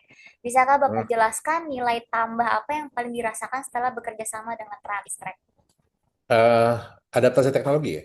Artinya dengan kerja sama-sama Transtrack, kita lebih lebih agile. Kita punya punya eh, berbagai data yang memang bisa kita kelola sama sendiri ataupun memang kita bisa tunjukkan sama customer. Artinya bahwa di sini lebih ke gimana kita bisa nge-guarantee bahwa cold chain kami itu jalan. Cold chain jalan, kami harus punya parameter. Kita nggak bisa bilang bahwa oh tenang aja di sini kok cold chain-nya jalan kok. Oh parameternya apa yang harus dilihat? Parameternya kan diukur secara ini kan kuantitatif. Data tersebut harus diukur, data tersebut harus di-capture. Nah, meng-capture-nya bagaimana? Itu dengan sistem. Nah, kebetulan memang Transtech menyediakan. Jadi, buat kami, transformasi Gooding menjadi smart warehouses itu terbantu dengan adanya Transtech. Sangat terbantu. Dan kita juga merekomendasikan teman-teman yang punya armada-armada logistik kan untuk gimana caranya kita bisa nge-trace gitu. Kita bisa nge-trace suhunya, kita bisa nge-trace kapan mereka nyampe, kapan dan yang lain-lain. Dan salah satunya ya Transtrack menyediakan itu. Jadi buat kita kerjasama kolaborasi dengan Transtrack ini menjadi salah satu faktor yang cukup krusial ya untuk dengan visinya kami Gooding untuk menjadi smart warehouses. Itu sih Mbak, Transtrack. Keren, Transtrack. Oke, terima kasih Pak untuk jawabannya. Sebelum masuk pada pertanyaan penutup nih Pak, bila Ya, kita berandai-andai dalam kurun waktu 3 sampai 5 tahun ke depan, bagaimana Bapak melihat masa depan cold chain di Indonesia? oke. Mungkin ini ya, kalau saya ngelihat, kita jelasannya singkat-singkat aja. Karena sebenarnya kebanyakan udah tadi saya bahas juga. Uh, Pasar ini adalah pasar yang besar dan tumbuhnya signifikan. CAGR-nya itu diprediksi sampai tahun 2031 itu mencapai 30-10%-nya, 10 sampai 15% lah pertumbuhannya. Tahun 2025 itu diprediksi pertumbuhan market frozen food itu mencapai 200 miliar dolar. Itu prediksinya. Jadi marketnya sangat signifikan, sangat besar. Pertumbuhannya sangat-sangat krusial gitu kan. Permintaan terbesarnya kan muncul dari makanan beku, produk segar, seafood, farmasi, sama vaksin. Ya, tadi saya bilang bahwa perubahan behavior dengan berkembangnya banyak lini usaha dan bisnis. Ini artinya bahwa konsumennya semakin banyak, orang-orang semakin nyaman gitu kan untuk beli produk beku ataupun seperti apa dengan akses yang bisa jauh lebih cepat lewat e-commerce, retailer ataupun seperti apapun. Artinya cold chain ini memang harus terjaga. Dan bisnis cold chain ini bisa kita prediksikan sampai beberapa tahun ke depan akan mengalami peningkatan. Yang berikutnya yang saya lihat 5 tahun ke depan harusnya ekspansi infrastruktur sama distribusi akan jauh lebih banyak. Mungkin kita nanti akan jauh lebih banyak ngelihat cold storage bertebaran di mana-mana gitu kan karena itu tadi. market kita sangat besar dan tidak ada single player di sini. Artinya kolaborasi dibutuhkan. Kita malah suka seneng kalau ngelihat ada cold storage baru yang buka. Artinya bahwa lebih banyak uh, produksi-produk rumah-rumah produksi yang bisa terserap di situ dan distribusi. Mungkin nanti belakang kita mungkin nanti akan jadi umum buat kita untuk melihat motor-motor berpendingin seliweran mana-mana gitu kan. Mungkin seperti itu. Eh, Salah satu poinnya juga, saya ngelihat dalam mungkin ya ini prediksi saya dalam 3 sampai 5 tahun ke depan, adaptasi teknologi dan digitalisasi akan jadi pembeda. Tadi yang IoT sensor, terus untuk traceable, AI atau optimization, dan yang lain-lain. Saya kira nantinya ini menjadi salah satu, bukan nice to have, tapi must have. Sekarang masih nice to have lah. Masih oke lah, ada gudang yang pakai, ada juga yang enggak. Cuman mungkin ke depannya ini menjadi salah satu hal yang must have. Karena balik lagi, visibilitas itu menjadi satu hal yang penting kan. Gudang-gudang modern itu menjadi salah satu hal yang memang penting dilakukan dan memang harus ada juga. Eh, Lalu ada perubahan pola ya, perilaku dari konsumen dan e-commerce ini sendiri. Saya kira perubahan ini akan tetap berjalan, di mana mereka akan lebih nyaman untuk punya produk dengan shelf life yang panjang dibandingkan dengan yang sekarang. Masyarakat kota bakal lebih terbiasa untuk beli bahan makanan kayak daging, ikan, produk segar melalui layanan online dan antaran berpendingin. Ini saya ngepredik seperti itu. Sekarang pun udah mulai berjalan kan. Dan saya bisa membayangkan 3-5 tahun ke depan mungkin akan jauh lebih banyak lagi gitu kan. Eh, Orang-orang yang lebih sekarang kan baru kota besar. Mungkin nanti mulai itu masuk ke kota-kota penunjang, kota-kota yang lebih kecil ataupun seperti apa. Biasanya kan gitu kan adaptasi teknologi itu kan mulai dari yang gede dulu baru tuh dari hulu baru ke hilir gitu. Ini pun saya ngelihat dari hulu baru ke hilir. Harusnya seperti itu. Dan sektor farmasi dan kesehatan pun menjadi salah satu hal yang saya ngelihat 5 tahun ke depan akan menjadi salah satu faktor untuk meningkatkan dari market market share-nya si cold chain itu sendiri ya karena sekarang kan orang-orang udah lebih aware sama tingkat kesehatannya mereka sendiri. Mereka udah lebih ngerti gitu, oh saya sakitnya apa. Banyak orang yang self diagnose intinya. Banyak orang yang pengen ngobatin dirinya sendiri. Gitu, artinya kebutuhan untuk farmasi pun akan jauh lebih berat. Ya tambahannya mungkin dari saya sebelum pertanyaan ini berakhir, sertifikasi itu menjadi salah satu kunci juga gitu kan. Karena cold chain ini belum terstandarisasi. Saat ini kan udah mulai banyak, bukan mulai banyak, udah kayaknya udah wajib ya halal certificate gitu kayak halal certificate ataupun NKV dan yang lain-lain. Itu pun menjadi salah satu faktor di mana cold chain ini harus terstandarisasi dan harus tersertifikasi. Makanya kan banyak juga kan sekarang perusahaan-perusahaan yang memberikan jasa-jasa untuk memberikan layanan-layanan sertifikasi dan itu penting buat saya kayak sertifikasi, insurance itu menjadi salah satu hal yang juga bisa menunjang industri ini untuk 5 tahun ke depan karena standar itu belum terjadi sekarang tapi saya ngelihat bahwa ini akan jadi ya, itu tadi kan sekarang udah halal logistik dan yang lain-lain ya mungkin 5 tahun ke depan saya memprediksinya kan seperti itu sih Mbak.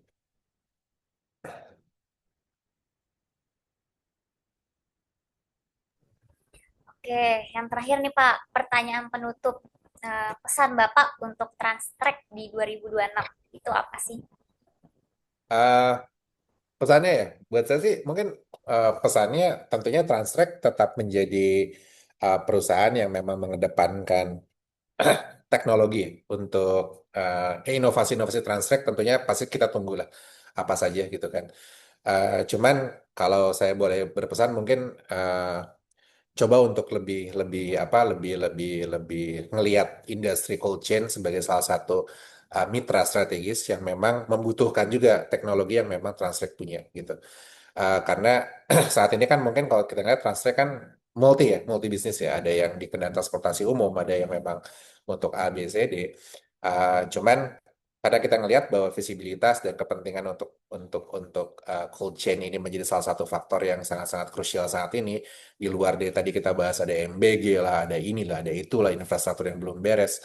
Ya kita perlu bantuan dari teman-teman untuk bisa memberikan kami solusi yang memang sifatnya teknologi yang adaptif gitu. Dan saya yakinnya bahwa Transtrek tentunya bisa melakukan itu. Teman-teman pasti punya kapasitas itu dan kita looking forward kita untuk ngelihat terobosan-terobosan apalagi nih yang Transtrek lakukan ya sekarang aja kan kita ngelihat udah cukup cukup banyak ya gitu apa yang dilakuin. So ya keep doing what you're doing. Saya kira it's a good things. But this is new industry itu cold chain ini lagi berkembang. Kita collaborate lah di situ. Gitu. Itu sih pesannya. Oke, Pak, terima kasih banyak. Sekarang kita masuk ke sesi yang sudah ditunggu-tunggu nih, Q&A session. Sudah ada beberapa pertanyaan yang masuk ke saya. Saya Ya. akan membacakan pertanyaan-pertanyaan yang sudah dipilih oleh tim kami. Bila ada yang ingin bertanya dan belum menuliskan pertanyaannya, silakan ketik di kolom chat ya. Oke, untuk pertanyaan pertama nih dari Mbak Erika Fatma. Melanjutkan pertanyaan-pertanyaan sebelumnya dalam konteks kolaborasi di mana gudang distribusi end-to-end dihandle oleh beberapa operator. Bagaimana digitalisasi dapat menjaga kualitas barang dan stabilitas suhu? Bagaimana dengan aliran datanya? Apakah para operator saling terbuka terhadap suhu atau information sharing? Bagaimana mekanismenya? Silakan Pak Arif. Oke, sebenarnya kalau yang tadi berhubungan dengan apakah data tersebut open for public ya, itu kan balik lagi sama sebenarnya sama kebijakan masing-masing dari pelaku usaha gitu kan. Dan tapi kalau kita ngelihat data tersebut tidak sebenarnya relasi datanya mungkin beda sama data yang memang we have to know for the public. Ini kan memang, let's say lah, saya punya armada pengiriman gitu kan, saya punya armada pengiriman dan ternyata ketika memang sedang berjalan sampai ke customer data tersebut atau produk saya itu rusak gitu, produk saya itu rusak. Uh, dan tentunya customer komplain kan, ini produk saya bla bla bla rusak dan yang lain-lain. Tentunya kita harus bisa nge-trace. Ini rusaknya di mana nih? Di gudang kah atau di pengiriman kah? Gitu. Karena mungkin kalau ketika di gudang, ketika kita bongkaran atau inbound outbound itu kan bentuknya masih karungan kan, masih kartonan. Secara physically mungkin agak susah untuk kita lihat. Kita harus bisa tahu di mana sih barang tersebut, di titik mana barang tersebut rusak, pengiriman kah atau di storing kah? Tentunya customer yang komplain punya hak untuk lihat data tersebut. Karena itu evidence buat kita. Gitu. Punya hak. Oh, ternyata kerusakannya karena ini. Kita kan harus ngasih validitas juga kan. Oh Pak, ya benar rusaknya karena ABCD. Artinya bahwa data tersebut relasinya tepat. Tapi apakah misalnya gudang lain dan pengiriman lain harus tahu itu? Saya kira tidak juga. Nggak perlu tahu juga mereka kan seperti apa. Karena itu adalah masalah dapur masing-masing. Eh, tapi eh, kalau transparansi atau data exchange ini dibutuhkan dalam rangka melihat efektivitas pengukuran suhu, saya kira nggak apa-apa. Pengukurannya ya, kayak monitoringnya secara end-to-end dari suhu dari gudang sampai ke pengiriman sampai ke end user. Suhu mana yang tepat di jalan, kita bandingkan jaraknya dari jarak A sampai ke jarak B sebagai studi banding, studi cases. Itu saya kira menjadi salah satu hal yang data exchange itu menjadi salah satu hal yang lumrah gitu kan. Tapi kalau data exchange ini berhubungan sama proses mitigasi resiko ataupun seperti apa yang berhubungan eh, sama komplain atau yang lain-lain, saya kira ini menjadi salah satu hal yang tidak harusnya memang secara regulasi. Kalau di kami nggak bisa share. Kalau di kami data log itu nggak bisa kita share karena memang itu adalah data yang memang uh, confidential gitu kan. Tapi kalau kita mau ngukur secara general kayak kalau dari jalur sini ke sini dan yang lain-lain itu menghabiskan jarak berapa berapa lama, suhunya seperti apa, biasanya fatalitas apa suhu itu terjadi di mana dan yang lain-lain pada saat apa, pada saat jam berapa dan yang lain-lain sebagai bahan untuk studi itu it's fine untuk data exchange. Tapi kalau memang berhubungan sama komersial, baiknya memang tidak di-share karena itu confidential. Oke Pak, kita lanjut ke pertanyaan kedua dari Pak Dodi Pradipta. Halo Pak Arif, klien Goodings pasti butuh solusi terima beres. Mulai dari simpan sampai kirim, apakah Ya. Goodings terbuka berkolaborasi dengan agregator fleet untuk membantu menyediakan armadanya? Jadi klien Bapak tidak perlu pusing lagi mencari vendor pengiriman sendiri. Oke, eh, Goodings ini belum belum sampai ke pengiriman saat ini. Kami masih infrastruktur penyimpanan. Jadi kalau untuk pengiriman itu umumnya dilakukan sama klien-kliennya kita sendiri. Jadi kalau mereka mau kirim, mereka cari armada sendiri. Apakah kita open untuk kerjasama? Tentu saja. Jadi kalau misalnya memang kita bisa menyediakan uh, dalam tanda kutip ya, kita kayak kayak white label gitu pengiriman yang memang dilakukan sama mitra atau 3PL lain, tapi memang terafiliasi sama Gooding, which is good juga bagus karena memang saat ini kan kebutuhan untuk pengiriman di kami juga banyak, banyak, tapi memang kami tidak handling itu. Kalau memang ada tadi mungkin dari Bapak yang yang memang berminat untuk kerja sama kami ya kita open Pak, pasti. Oke, kita lanjut ke pertanyaan terakhir dari Pak Eko Angga Suparno untuk Pak Arif. Namun saya lihat ini pertanyaan bisa dijawab oleh tim sales kami yaitu Pak Ali. Bagaimana peran teknologi digital seperti IoT, telematics, dan real-time monitoring dalam meningkatkan efisiensi serta mengurangi risiko kegagalan cold chain? Dan dalam konteks Indonesia yang geografisnya luas, bagaimana strategi menjaga keandalan cold chain di daerah terpencil dan kepulauan?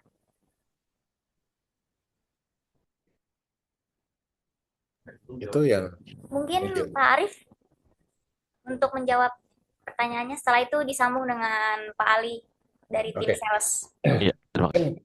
ya, mungkin kalau teknis nanti mungkin sama silakan sama tim itu ya, sama sama tim eh, dari Transtrek. Cuman sebenarnya konsepnya kalau dari saya ini pemahaman saya, eh, salah satu tantangan cold chain itu adalah eh, infrastruktur di wilayah terpencil, gitu kan. Salah satu tantangannya.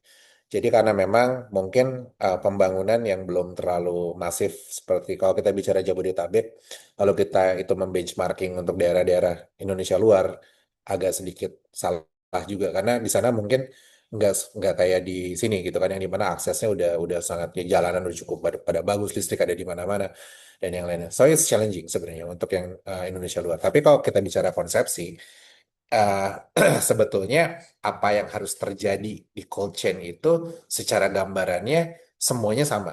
Itu bagaimana caranya kualitas produk terjaga dengan suhu yang tepat dan pengukuran yang tepat menggunakan tadi IoT, teknologi dan yang lain-lain. Apakah itu di luar kota ataupun memang di Jabodetabek ataupun di daerah-daerah lain.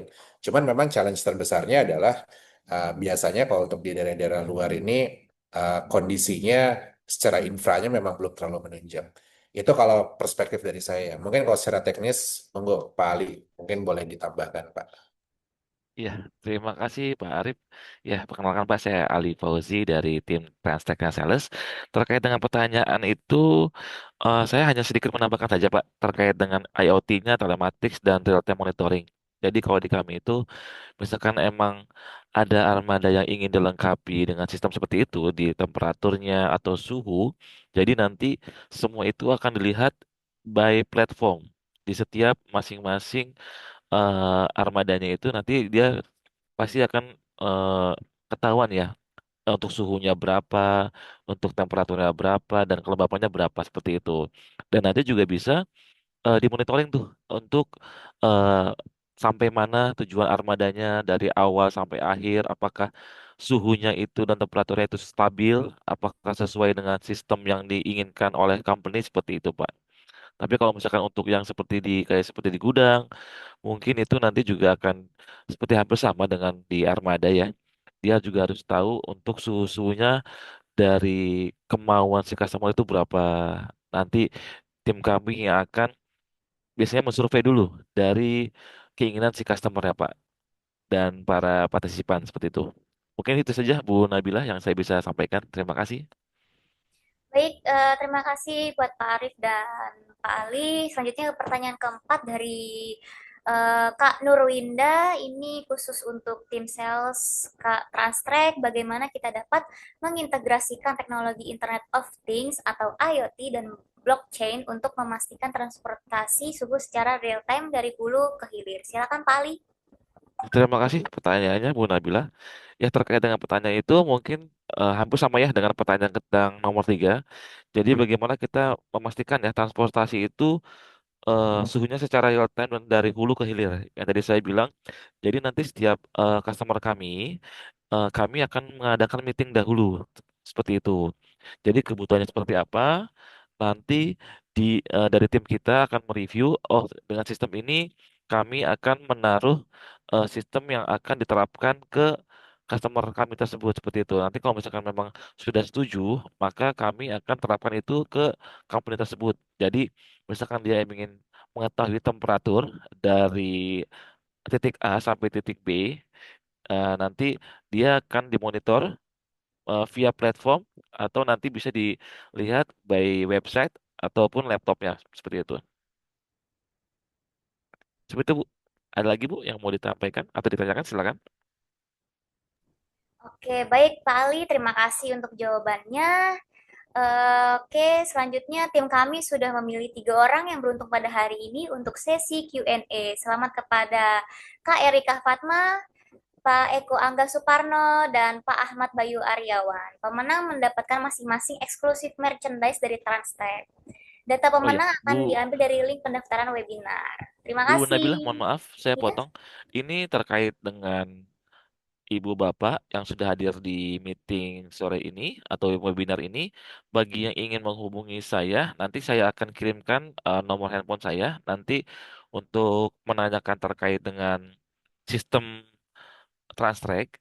Nanti saya akan kirimkan nomor saya, nanti kita bisa lanjut via WA ya, seperti itu. Saya dengan Ali Fauzi, silakan. Terima kasih, Bu Nabila, silakan dilanjut. baik, terima kasih Pak Fauzi untuk informasinya.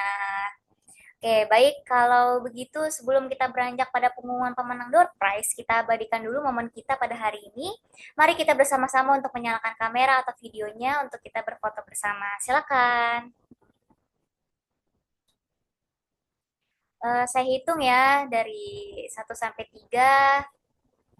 Apakah sudah membuka kamera semua?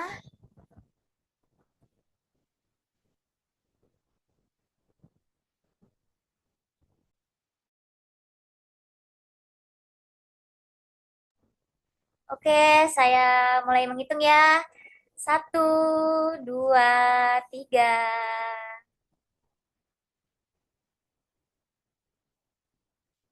Oke, sekali lagi ya.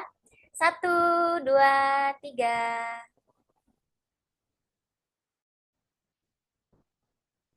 Oke, saya ucapkan terima kasih yang sebesar-besarnya kepada Pak Arief yang telah memberikan ilmu dan waktunya pada webinar hari ini. Semoga apa yang telah disampaikan dan didiskusikan pada siang hari ini bisa bermanfaat bagi para peserta yang hadir. Sama-sama Mbak, terima kasih juga. Terima kasih buat waktunya. Terima kasih kepada semua yang sudah hadir. Semoga apa yang kita diskusikan bermanfaat ya.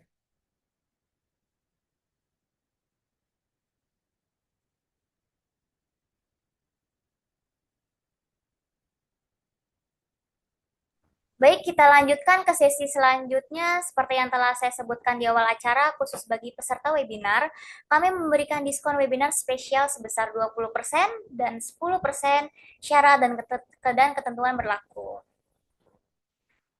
Lalu bagi yang berminat untuk berlangganan produk Transtrack, kami juga memberikan free trial ya, sehingga Anda dapat mencoba terlebih dahulu produk dan layanan dari Transtrack. Sebelum saya mengumumkan pemenang door prize dari Instagram Story, izinkan saya menjelaskan sedikit tentang Transtrack Academy. Oke, Transtrack Academy adalah lembaga pelatihan dan konsultasi yang didirikan sebagai bagian dari pengembangan ekosistem teknologi Transtrack. Fokusnya yaitu meningkatkan kompetensi SDM di era digital, khususnya di bidang transportasi, logistik, dan supply chain.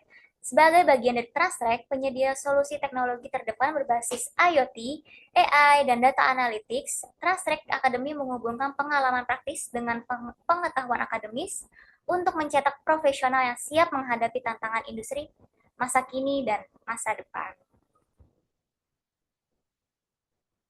Dan ini dia pelatihan terdekat yang akan segera dilaksanakan pada bulan Februari.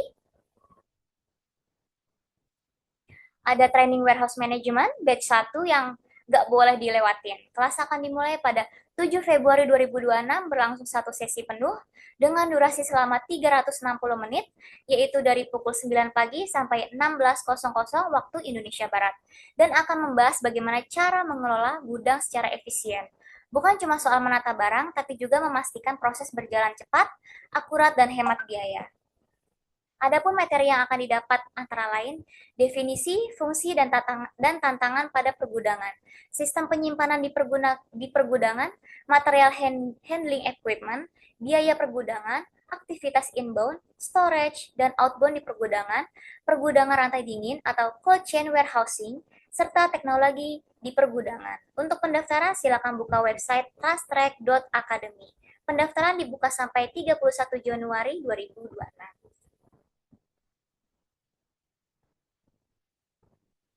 Nah, buat kamu yang mau mengikuti training warehouse management, ada kabar baik nih. Ada potongan harga sebesar 45% dengan syarat mendaftar sebelum 31 Januari 2026.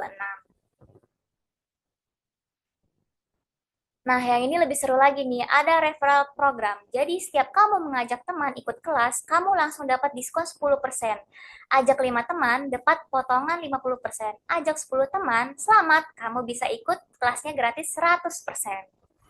Jadi, makin ramai belajar bareng, makin banyak juga benefitnya.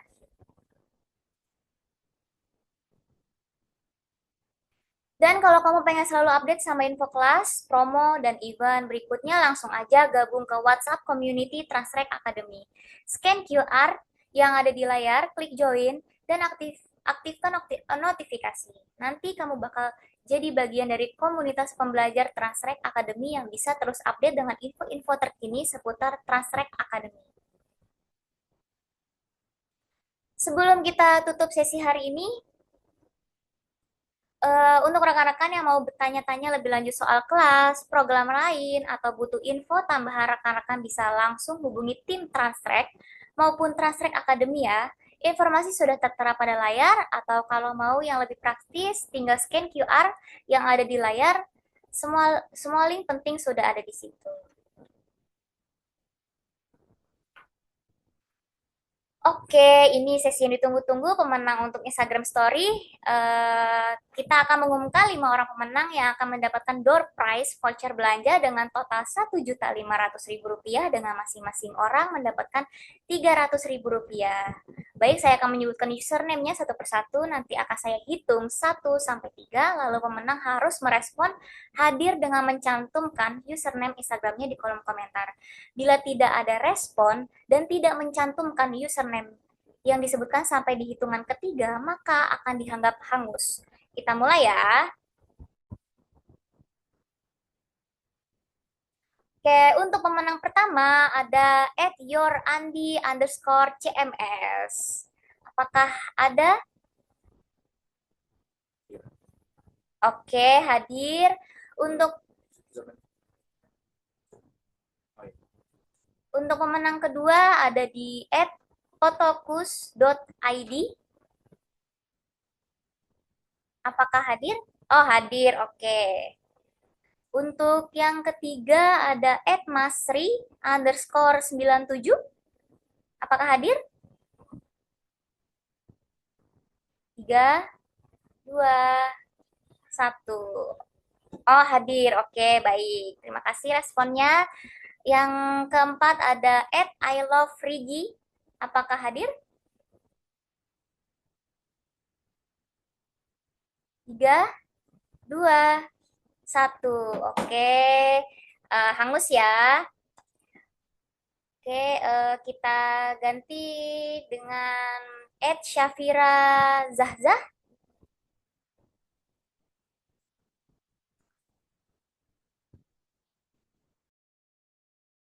Oke, mohon maaf ada kesalahan. Yang kelima pemenangnya, oh Syafira hadir. Oke, terima kasih. Yang terakhir ada @prayogi27. Apakah hadir?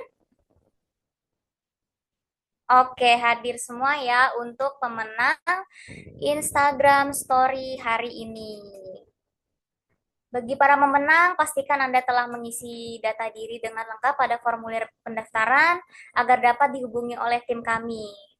Oke, sekian acara webinar pada hari ini. Saya ucapkan terima kasih yang sebesar-besarnya kepada narasumber, para kru, dan para panitia yang bertugas, serta kepada para peserta webinar yang telah hadir hari ini.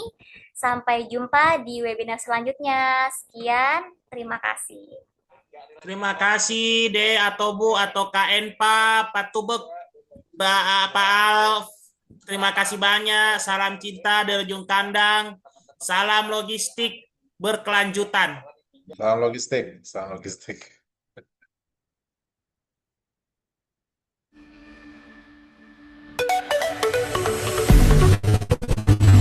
Kami terus melangkah. Salah satu framework yang memang aku selalu tanam gitu ya dimanapun maju. Langkah demi langkah, hingga tak terasa mencapai usia baru. Berawal dari jawaban sebuah masalah, berkembang jadi solusi berbagai kebutuhan pengelola armada di Indonesia. Perlahan, kami bergerak untuk membuat jalan di seluruh negeri terasa lebih aman dan efisien bagi para pelaku bisnis, transportasi, dan logistik. Kami terus mentransformasi cara industri bergerak melalui teknologi mutakhir.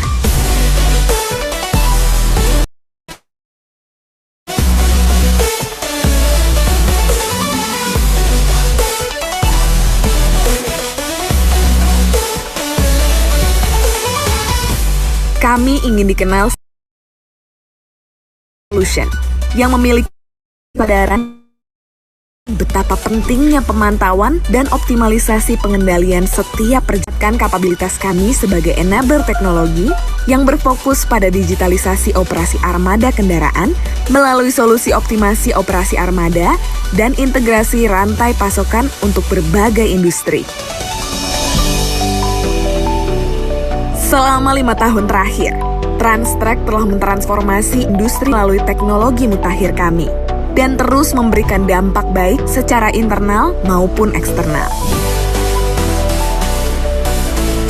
Transformasi kami telah memberikan dampak, menginspirasi banyak pihak, dibuktikan dengan rekam jejak dan pencapaian di industri ini. Kami telah menempuh perjalanan inovasi, pertumbuhan, dan transformasi. Transformasi 5 tahun ini tidak hanya memperingati pencapaian kami di dunia teknologi, tetapi juga menatap masa depan saat kami terus mendorong batas dan mentransformasi industri lebih jauh lagi. Kami percaya bahwa transformasi yang sukses datang dari dalam. Kami mendorong tim untuk bertransformasi bersama menghadapi tren yang terus berubah dan dinamika industri. Mempersiapkan mereka menghadapi tantangan dan bergerak maju. 5 tahun bukanlah waktu yang singkat, namun perjalanan kami masih panjang. Kami dengan bangga telah mencapai tonggak pencapaian luar biasa, ditandai dengan pertumbuhan yang signifikan, melayani pelanggan dengan solusi teknologi inovatif. Dengan terus berupaya untuk keunggulan dan inovasi, Transtrek terus berkomitmen untuk menjadi pemimpin industri terpercaya dan memenuhi kebutuhan yang terus berkembang dari para pelanggan kami. Kini, kami telah memulai perjalanan lebih jauh lagi, berkendara memasuki gerbang Asia Tenggara, memantapkan langkah ekspansi kami dan menjangkau dunia yang lebih luas. Dengan semangat inovasi dan komitmen, kami siap melangkah ke depan, membawa transformasi yang lebih besar dan berdampak bagi industri dan masyarakat luas. Bersama, kita bergerak menuju masa depan yang lebih cerah dan penuh peluang. We maximize your move. We optimize your business. We transform the industry together.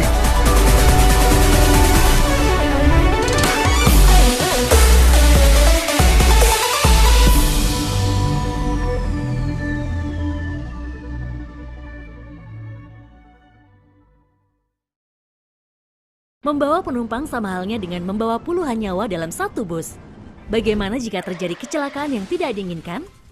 Atau bagaimana jika terjadi kerusakan tiba-tiba? Ditambah lagi, adanya pengereman mendadak, kecepatan berlebih, menikung, hingga terjadi keausan ban kendaraan dalam perjalanan.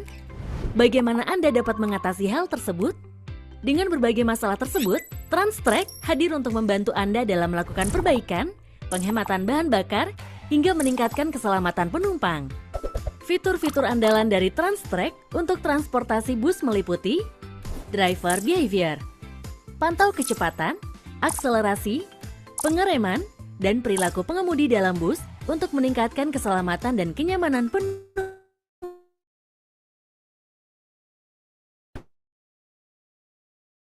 Sistem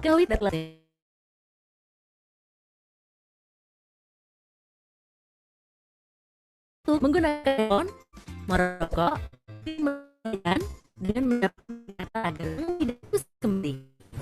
Passenger counting. Penumpang naik turun, kapasitas dan analisis kepadatan penumpang di setiap rute melalui penggunaan pintu dan kursi untuk meningkatkan efisiensi pengoperasian bus. Kamera Solution Pantau keselamatan penumpang pada sisi depan, dalam, dan belakang bus untuk kurangi resiko kejahatan dan pemberian bukti apabila terjadi insiden atau kecelakaan. Speed limiter.